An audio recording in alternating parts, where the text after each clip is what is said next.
Bueno, buenas tardes a todos. Vamos a iniciar ahora la unidad 11 de la introducción a la administración, de nuestra asignatura, describiendo cuáles son los aportes de los distintos autores sobre la evolución del conocimiento administrativo. Ustedes saben que eh, esto que nosotros llamamos las escuelas de la administración, podemos verlo, muchos programas lo tienen al inicio de la materia, otros programas lo tienen al final de la materia, como es este caso.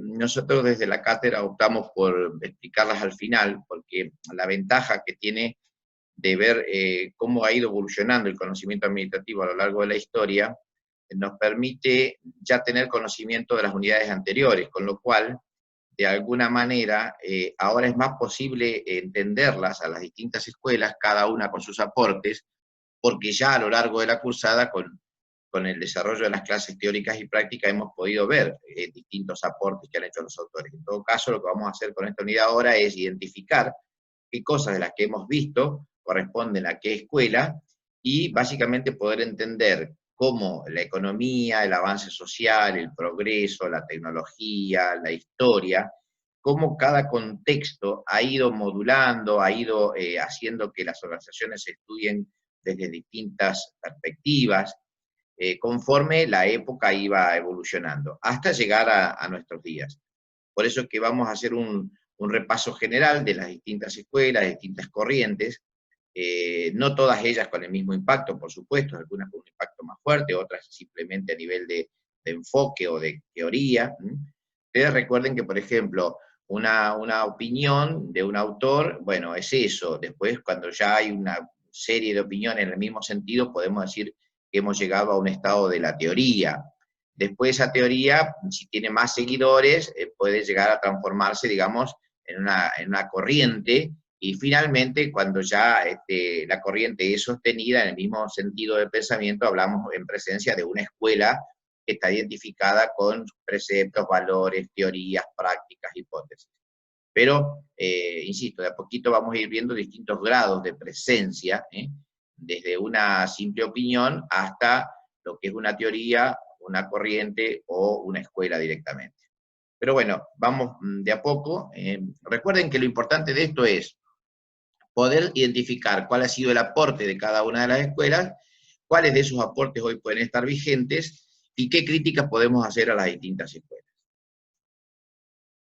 Acá voy a empezar con una diapositiva donde se explica, por ejemplo, dónde pusieron énfasis las distintas teorías. La primera de ellas, por ejemplo, la de Taylor, hizo foco en las tareas. Taylor era un ingeniero eminentemente práctico, por eso de ahí su enfoque. Después, Francesc Fayol, por ejemplo, habló o entendió a la administración desde el punto de vista de las funciones, de las estructuras, de cómo estaba organizado el trabajo prácticamente. Después vinieron las escuelas de relaciones humanas, donde obviamente el centro era las personas, el ser humano. Después vinieron los burócratas, llamados así, o modelos burocráticos, donde Weber, Gioni, se fijaron mucho en lo que era no solamente la estructura, como lo había hecho Fayol en su momento, sino cómo eran las relaciones dentro de esas estructuras. Y ahí se habló mucho de poder y de las otras cuestiones de los cargos, como lo citaron Weber, por ejemplo. Y la teoría de sistemas, que arranca en la segunda mitad del siglo pasado, y que hoy, obviamente, cuando vimos la unidad de sistemas, esto lo explayamos in extenso. Hay otras teorías de administración más moderna, más cerca acá en el tiempo, después de la teoría de sistemas, y las vamos a ver más adelante, en algún momento, en otra charla quizás, o en esta misma, pero más tarde, que son las escuelas de los distintos comportamientos humanos, las escuelas llamadas cuantitativas o matemáticas, la corriente que tiene que ver con la contingencia, la corriente que tiene que ver con la reingeniería o la calidad total, en fin. De a poquito vamos a ir viendo que hay corrientes más modernas y que tratan de explicar este fenómeno de la administración, algunas con más acierto y con más seguidores, y otras con un poco menos. Bueno, este entonces sería un poco el mapa conceptual, después vamos a ir viendo cada una. Por ejemplo, Taylor que fue en este caso, como les decía, un ingeniero que desarrolló su teoría en base a la experiencia, en base al aprendizaje, él se basó mucho en los tiempos y movimientos. Él quería medir lo que hacía el obrero. Es decir, él decía, las empresas están perdiendo plata porque se despilfarra mucho dinero. Entonces, dice, una de las maneras de ahorrar, de no despilfarrar el dinero, es trabajar con eficiencia. Y volcó prácticamente todas sus investigaciones desde la práctica para tratar de que se hicieran las tareas cada vez en menos tiempo, con menos recursos, tratando de mejorar esa eficiencia. Y así medía todo, si tenía que medir cómo se construía una casa o lo que sea, o en una fábrica, él medía absolutamente todo, cada uno de los movimientos, cuánto iba a tardar, y luego trataba de que la gente fuera cada día más especialista en el desarrollo de esa tarea, como para, digamos, hacerlo cada día con mejor calidad, por supuesto, pero también en menor tiempo y mejorando la productividad. Se dedicó a diseñar los puestos de trabajo dentro de la fábrica. También habló él ya de la división de las tareas, de la especialización de los trabajos. Hablaba un poco también de los ambientes de trabajo, de la supervisión funcional. Esto me voy a detener porque en el caso de la supervisión funcional es una de las diferencias siderales entre Taylor y Fayol, por ejemplo. Mientras Fayol, ustedes saben, escribió su principio de la unidad de mando, esto significa, para Fayol, cada uno depende de un solo jefe. En cambio, Taylor tenía 8 capataces funcionales en la fábrica. Es decir, para cada función, él tenía asignado un supervisor. Y eso hacía que, por ejemplo, entonces una persona podría llegar a recibir órdenes de 8 personas. Con lo cual eso se creaba conflicto, traía problemas, pero bueno, la manera de ver trabajo diseñado para Taylor dentro de la organización era distinto al que lo veía Fayol. Pero bueno, esa era una de las grandes diferencias. Uno estaba por los capataces funcionales, en el caso de Taylor, el otro estaba por la unidad de mando. Taylor también afirmaba que la gente iba a ganar más en función de un trabajo por pieza o a destajo. Es decir, a él le gustaba pagar por producción, por rendimiento. Y ponía premios a aquellos que estaban por encima del promedio. Claro, el único problema es que estar por encima del promedio era bastante difícil, porque el estándar que él ponía para pagar plus de premio por encima de ese estándar, ya el estándar era bastante alto, porque el estándar era nada más ni nada menos que la misma tarea hecha por una persona grande, fuerte, joven, con lo cual no era tan fácil acceder a los premios. Y lo que él apuntaba básicamente era entonces, como les decía, a reducir los costos. Pone énfasis en las tareas, el hombre está consignado acá como una máquina. Fíjense, nosotros hemos estudiado, visto el concepto del hombre en las distintas formas en la teoría, cuando veníamos hablando de la cursada, y pensar que Taylor decía, bueno, usted no está para pensar, usted es una parte más de la máquina de producir. Es decir, él pensaba que los que dirigían tenían que estar planificando, pensando, y los demás tenían que estar trabajando. Un concepto del ser humano muy, muy restringido, porque obviamente no lo consideraba al hombre como un ser pensante y actuante. De ahí su frase, el jefe piensa, el operario realiza. También él consideraba que lo que motivaba al hombre era solamente un motivo económico, es decir, el hombre trabaja únicamente por su afán de riqueza, solo lo mueve el dinero, decía Taylor. Bueno, después, obviamente, con las teorías más adelante de las relaciones humanas de Maslow y demás que ustedes ya vieron, obviamente quedó desterrada esta cuestión. Hoy en día no podemos afirmar que solo el dinero mueve al hombre. Pero bueno, para la época de Taylor esto era así.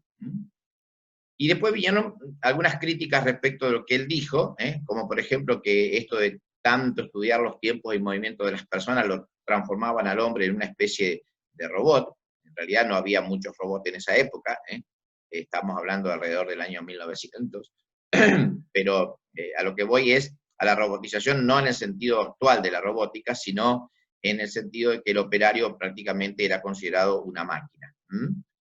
Obviamente se fue criticado por esto, porque no consideraba la dignidad, la autoestima del hombre, todo lo que era derechos y relaciones humanas, obviamente en el enfoque de Taylor no aparece.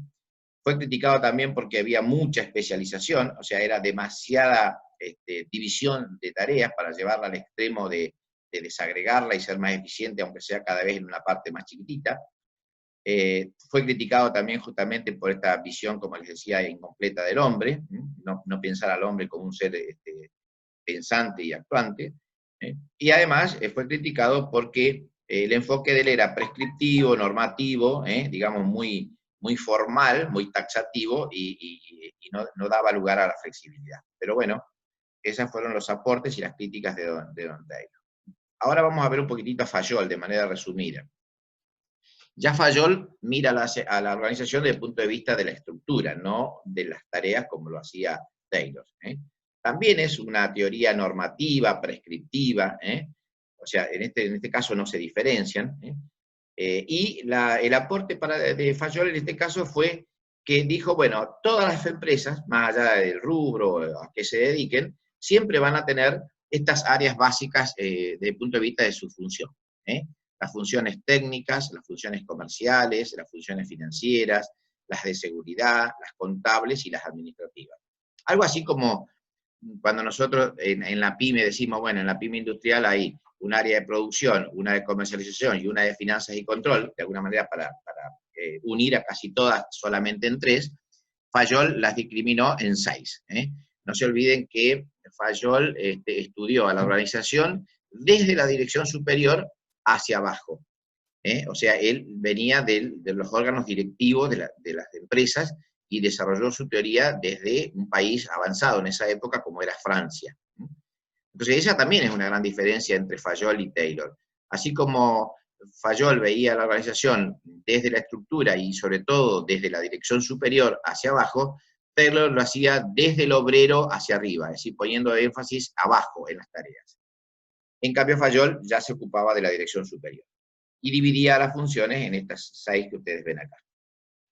Bueno, la teoría clásica de Fayol ya la conocen, o sea, ¿qué era para él administrar? Bueno, las 5 funciones, que después nosotros las terminamos por una cuestión práctica resumiendo en 4, planificar, organizar, dirigir y controlar, pero Fayol en su versión original le agregaba la de coordinar, que no era más que una variante de dirigir.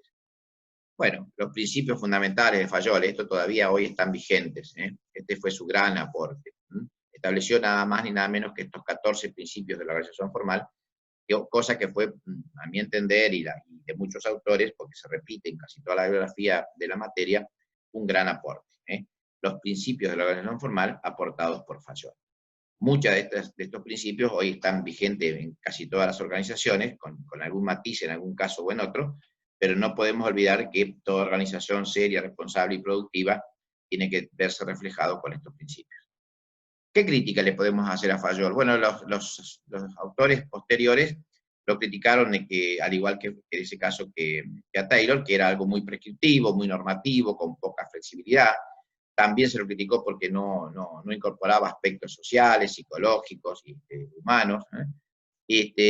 Y tampoco daba importancia a lo que después se empezó a hablar de lo que se llama la organización informal, es decir, el vínculo que se crea entre las personas más allá de las tareas.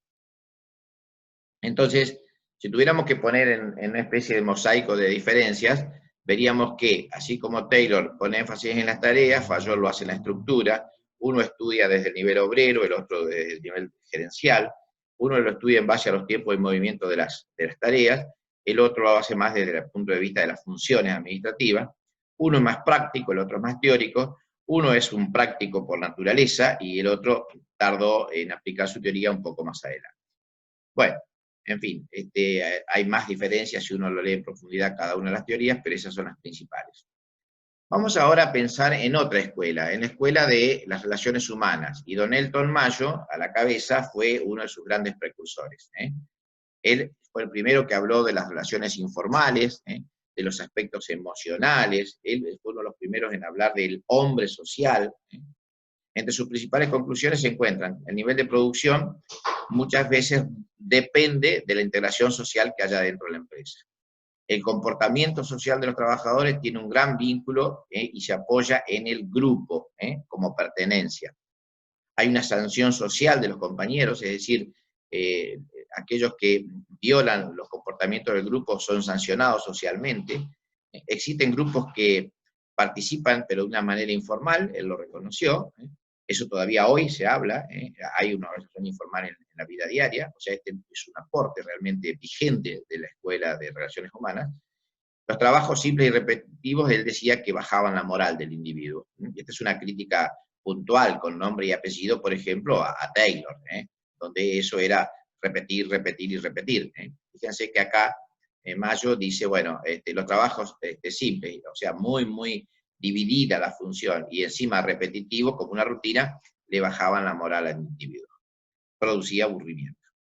En fin, Mayo tiene otros aportes más importantes. Él fue uno de los primeros que habló de cuáles eran las fuentes de motivación del hombre, esto lo vimos en su momento.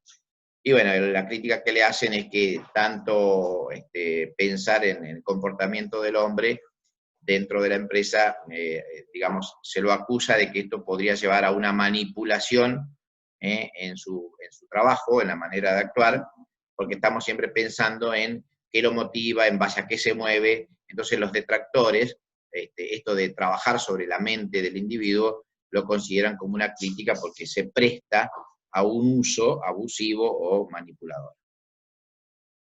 Después vinieron otros integrantes de la Escuela de Relaciones Humanas, pero ya no como Fayol en base a estudios propios del individuo y el comportamiento de la empresa, sino que otros autores empezaron a hablar, en este caso, por ejemplo, Simon, del comportamiento de las personas dentro de las organizaciones, pero sobre todo a la hora de tomar decisiones. Ever Simon fue un autor que habló mucho de la toma de decisiones, fue el creador del sistema de toma de decisiones desde el punto de vista racional. Él hablaba de una teoría del equilibrio, decía que el hombre iba a estar en la empresa hasta que pensara que lo que él le aportaba a la empresa era similar a lo que la empresa le daba a él, de lo contrario se iba a ir. Y bueno, eso fue un poco el aporte de las teorías de los comportamientos entre otros autores. Después, también siempre dentro de la Escuela de Relaciones Humanas, esto ya lo conocen, la pirámide de Maslow es un aporte a los estudios complementarios de Elton Mayo. Esto lo hemos visto, así que no vale la pena explicarlo de vuelta. Si hablamos de comportamiento y hablamos de relaciones humanas, no nos podemos olvidar de los aportes de MacGregor, respecto a la teoría X y la teoría Y, que también lo vimos. Por supuesto, las diferencias de la teoría X e Y son conocidas.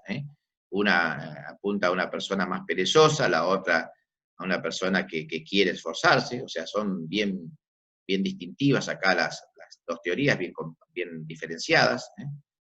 Entonces, en definitiva, la Escuela de Relaciones Humanas, todo esto que acabamos de ver, fue como un rebrote en contra de las escuelas clásicas donde se oponían prácticamente a la nueva época. Ustedes piensen que entre 1890 y 1920 se da toda la escuela clásica de la administración científica de Taylor, lo de Fayol, que también fue llamada administración gerencial, y la Escuela de Relaciones Humanas viene un poquitito después, viene alrededor del año 30, 40, en adelante. Entonces, bueno, estas relaciones humanas son una corriente que, digamos, vino a contradecir mucho los estudios de la teoría clásica anterior. Y bueno, ahí están las grandes diferencias si uno mira las dos teorías, ¿no? Después vino la teoría burocrática. No es el concepto de burocracia como hoy se lo conoce, que hoy decimos, bueno, burocracia, ufa, algo que anda mal, mucho papeleo, hay que hacer una gran cola. No.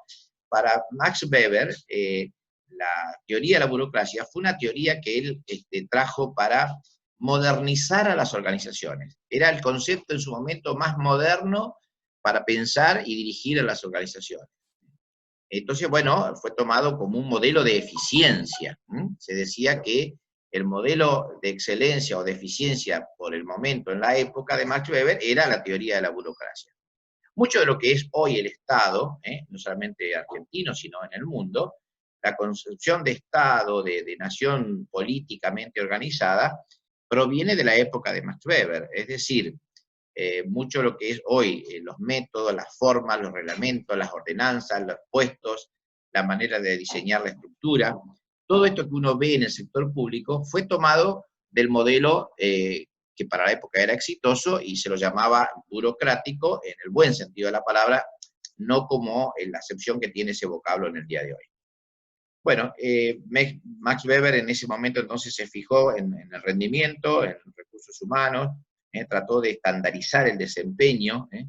Él decía que la gente tenía que tener un comportamiento previsible, y puso énfasis en las relaciones de poder y en el puesto. Para él los puestos eran realmente lo más importante en la organización. Y obviamente tenía un concepto de la autoridad bastante formal. Él decía, la autoridad la tiene el cargo. De ahí quedó también un gran aporte. Bueno, acá tenemos algunas características, por ejemplo, de la burocracia. Él era un gran apegado a las normas.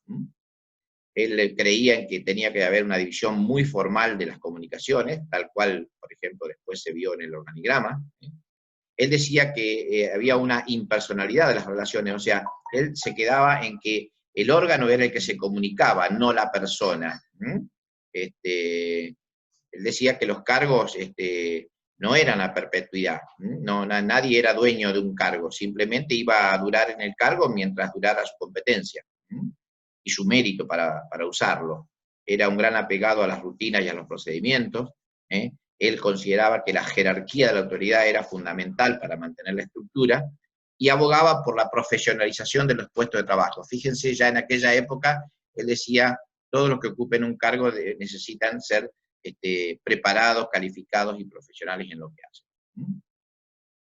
O sea que para Max Weber lo que él quería era tener previsto todo, de ahí que se hablaba de la previsión del funcionamiento, que tuviéramos todos un comportamiento previsible. Ahora, ¿qué pasó luego en la realidad o por qué se criticó? O sea, ¿de qué podemos hablar cuando decimos, bueno, las disfunciones de la burocracia? O sea, ¿cuáles fueron, digamos, las fallas? Bueno, hacia el interior del funcionamiento no era todo excelente como se esperaba. Ese exceso de formalismo y exceso de papeleo trajo consecuencias. Mucha gente se resistió al cambio, porque no quería semejante formalidad. En definitiva, se despersonalizó a las organizaciones, o sea, porque no se tenía en cuenta la cuestión informal. Como contrapartida, entonces lo que hubo fue una jerarquía de las relaciones, no de los cargos. Simplemente la organización informal triunfó, porque era la debilidad, digamos, de la burocracia. Hubo problemas también con la conformidad, o sea, la gente, en definitiva, buscó la conformidad por otro lado, o sea, no por el lado formal. Hubo dificultades con los clientes. No quedaba muy bien visto este ejercicio superior de la autoridad, era más que nada visto como un autoritarismo. En fin, como toda teoría, como toda escuela, tiene circunstancias a favor y tiene detractores. O sea, así lo que algunos lo pensaron como un sistema totalmente preventivo o que se sabía lo que iba a pasar, también en la práctica se vio que se cometieron muchas imprevisiones. Bien. Las críticas a Weber, una típica consecuencia indeseada es el exceso de burocratización, y eso hace perder de vista el logro del resultado, que era lo importante. Bueno, entonces esto es para ir mirando lo de Weber. Etzioni, un autor que nosotros hemos leído por algunas definiciones especiales, en función de lo que es un fin, un objetivo, fue un gran aporte el que hizo Etzioni, al distinguir perfectamente a la organización formal por un lado e informal con el otro. Hizo un gran aporte desde ese punto de vista, y sobre todo a la hora de definir objetivos, para que la organización no perdiera ese criterio finalista. Bueno, sus aportes fueron estos que están acá. Estuvo a favor de las recompensas salariales y materiales, como también reconocimientos sociales. Fíjense que él en ningún momento se quedó con solo una parte de la mirada. ¿Sí? Él incorporó lo formal y lo informal también. Se dedicó también a pensar distintos tipos de organizaciones, hizo clasificaciones, reconoció la naturaleza de distintas organizaciones. Y por supuesto también tuvo sujeto a críticas de otros autores donde quieren darle más atención a otros aspectos de la integración, o como que, por ejemplo, no trató el tema de los conflictos, que sí lo trataron otros autores de la misma corriente. En fin, como siempre, las teorías tienen gente a favor y gente en contra. Y una de las teorías que también conocemos, que vino más adelante, alrededor de 1950, a través de Ludwig von Bertalanffy, en ese caso hablamos de la teoría de sistemas. Y acá sí se empezó a ver a la organización como un todo, esto es lo más importante, esto ya lo hemos visto en el desarrollo de sistemas, con lo cual quiero que ubiquemos a la teoría con sus procesos de entrada, proceso y salida, la retroalimentación, el ejercicio del ambiente, esto lo conocemos. Y la crítica fue, bueno, que se quedó allí, la dificultad de combinar el concepto de cierre y apertura del sistema, es decir, qué es lo que pasa cuando vamos analizando las aperturas de los sistemas, que no tuvo en cuenta, por ejemplo, cómo podemos aplicar todo esto en la vida práctica, se quedó más que nada en una descripción teórica para entender los problemas, en fin. Y así cerramos entonces con un pantallazo de las distintas escuelas. Este es el mismo gráfico conceptual que les planteé al inicio. Y lo que yo quería recordarles, por ejemplo, es, bueno, en todo caso, hacer un nuevo repaso, pero ya ahora desde otra mirada, de cómo fueron avanzando las distintas escuelas. Acá ven nuevamente enfocado descrito el enfoque clásico, perdón, la teoría de la organización, el enfoque conductista, y ahora por ahí vamos a desarrollar también, aunque sea los aportes de un enfoque cuantitativo, que fue otra escuela importante, algo del enfoque más reciente, que es el de la contingencia, y bueno, si podemos dar alguna opinión sobre la tendencia actual. Entonces, rápidamente, la época de Taylor fue una primera, como ya dijimos, la administración fue llamada administración científica. Después, si tuviéramos que describir cómo estaba el contexto en aquella época, para Taylor, bueno, todos los hombres eran vagos, holgazanes, no tenían ganas de trabajar, los motivaba solamente el dinero, como dijimos recién. Él prácticamente estaba dedicado a estudiar los tiempos y movimientos porque le importaba tener uniformidad en los cargos. Se dedicó a ver la relación que había entre los empleados y los empleadores, organización racional del trabajo, él buscaba siempre eso. Él incentivaba, dice, bueno, la gente va a estar incentivada solamente por una estructura de premios. Todo esto era Taylor y la administración científica. Bueno, por ejemplo, en el caso de las propuestas, que es lo mismo que vimos en las pantallas anteriores, dividir el trabajo, establecer premios, separar funciones, la supervisión funcional, o sea, tener 8 capataces funcionales, como les dije. Y, por ejemplo, había algunos elementos que sí, que eran distintos, hasta ahí no se había hablado de eso, como aporte, como elemento distintivo de la administración científica de Taylor, rescatamos esto. Control por excepción, que él ya lo planteaba, poner énfasis en la eficiencia, pensar que el incentivo económico era lo que motivaba al hombre, tener una gran cantidad de capataces funcionales en función de cada una de las funciones, valga redundancia, de la empresa, apuntar a la división del trabajo. Y él era un eminentemente práctico. Él decía que había que sustituir el empirismo por la ciencia. Es decir, él venía, en este caso, desde la práctica, pero quería que en definitiva fuera la ciencia la que tomara todos estos principios para que todas las empresas, no solamente la industria, él venía de la industria obviamente, pudieran tomar estos preceptos. Bueno, entonces, algunos resultados de Taylor que son auspiciosos más allá de sus críticas. Los salarios de los trabajadores pudieron subir, había medidas de rendimiento de lingotes de la gente que podía rendir cada vez más, o sea, tener un operario cada vez más eficiente. Pero bueno, también fue sujeto a críticas, como decía. ¿Qué vemos hoy en las organizaciones de lo que hizo Taylor?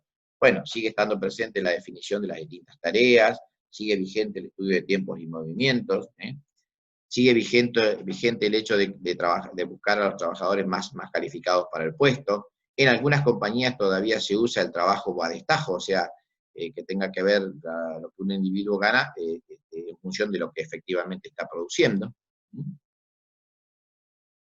Y obviamente hubo críticas al taylorismo, que ya las dijimos recién, el concepto del hombre-máquina, pasarse de la raya en materia de división del trabajo, no considerar toda la condición integral del hombre, en fin.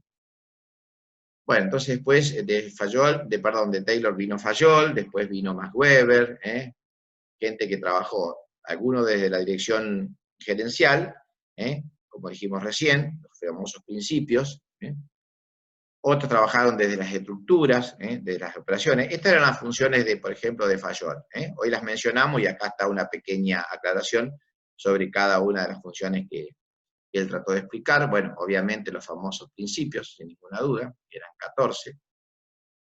Todo esto ya lo vimos en algún momento, creo que era la unidad 5 cuando hablábamos de los principios de la relación formal. Acá seguramente hay un error en la diapositiva porque aparecen 13 cuando en realidad eran 14. Ahí está bien, perfecto, me faltaba el de la unión del personal. Bueno, después vino la escuela estructuralista de Weber, con todo lo que dijimos, él apuntaba básicamente a un modelo de eficiencia. Los elementos comunes del enfoque clásico, en este caso, tanto de Fayol como de Taylor, son estos que están acá, es decir, en algo se parecían, esa era un poco la idea. Después vino la Escuela de Relaciones Humanas con Elton Mayo, que hizo un experimento en un taller de la Western Electric de Chicago. Al final de hacer un montón de experimentos en un taller que cambiaba la luz, que cambiaba el aire, que hacía más grande el ambiente de trabajo, lo que sea, les adelanto que llegó a la conclusión Elton Mayo en esos talleres donde se hacía montaje de terminales eléctricas y telefónicas, llegó a la conclusión que no importaba ninguna de esas condiciones del ambiente en la cual trabajaba la gente para producir más, sino lo que en definitiva descubre es que los comportamientos psicológicos y la capacidad de relacionarse y tener amigos y formar grupos dentro de las empresas era lo que en definitiva iba a mejorar la productividad. O sea, la primera vez que a través de un experimento se demuestra que el individuo responde a distintos estímulos, como por ejemplo en este caso la idea de pertenencia al grupo, el trabajo en equipo, la posibilidad de conversar, la posibilidad de charlar, cosas que hasta ahí en ese momento no se veían. Pero bueno, a raíz de ahí vinieron otros enfoques ya más recientes en la historia. Todo lo que nosotros vimos en algunas materias como métodos cuantitativos para la administración o investigación operativa, todo eso se llamó el enfoque cuantitativo, a través de los modelos matemáticos que también incursionaron en la administración. Hoy en día todavía eso se usa mucho como los modelos de simulación, regresión, correlación lineal.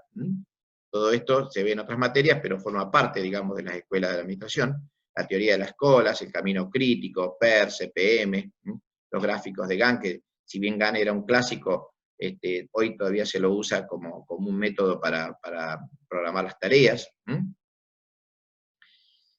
El enfoque cuantitativo creó una serie de modelos, descriptivos, normativos, como para hacer esta extrapolación o tratar de aplicarlo de manera estadística. Y así, el modelo cuantitativo también tuvo vigencia, y todavía hoy lo tiene con algunas cuestiones, esto lo van a ver un poco más en profundidad en los libros.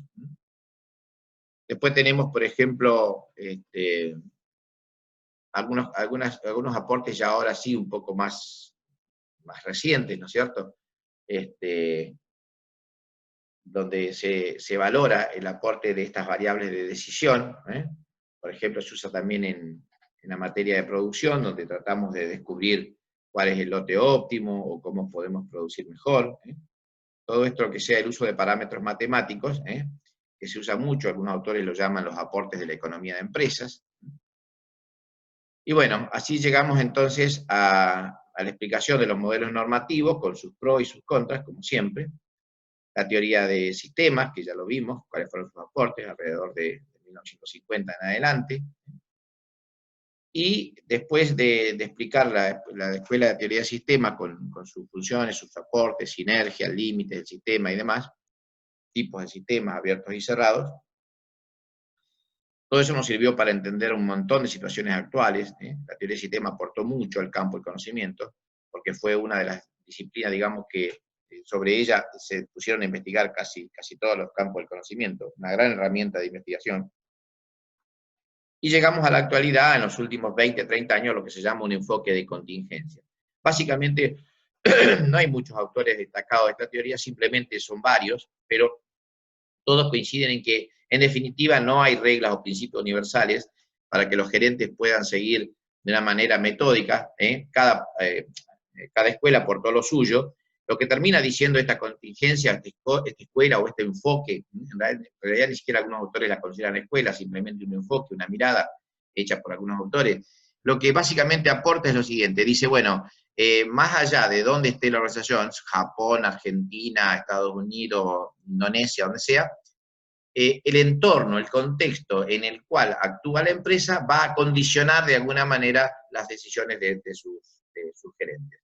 Entonces, quiere decir que los principios de Fayol sí estarán vigentes en todo el planeta, o alguna distribución de tareas de Taylor también, o algo de Weber también, pero en definitiva, cada empresa, cada organización, desde el punto de vista contingente, va a adaptar aquello clásico, aquello de las relaciones humanas, a la contingencia actual. De ahí viene el nombre, de contingente, de eventual, de lo que se presente en el momento de la contingencia o del entorno que le toque vivir en ese país.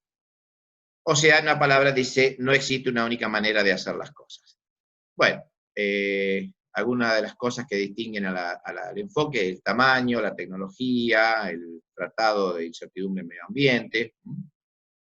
Y básicamente lo último que se ha visto es, bueno, una globalización de los conceptos, un gran aporte de la ética, esto ya lo vimos, un gran aporte de la diversidad, de la fuerza de trabajo, esto lo estuvimos hablando. Hoy se habla mucho de corrientes emprendedoras, se habla mucho del uso de la tecnología, y se usa mucho de un aprendizaje continuo. Pero bueno, esto todavía son tendencias, no hay escuelas propias, pero son variables o parámetros que tenemos que tener en cuenta porque en un futuro cercano, desde el punto de vista teórico, van a aparecer enfoques basados en estos parámetros o teorías basadas en estos detalles. El enfoque de la calidad total también es importante como aporte, esto es bastante reciente, en fin. Bueno, hemos llegado entonces al final de esta parte 1, yo les agradezco, hemos pegado un pantallazo y bueno, seguramente iremos desarrollando más detalles en breve. Gracias por ahora.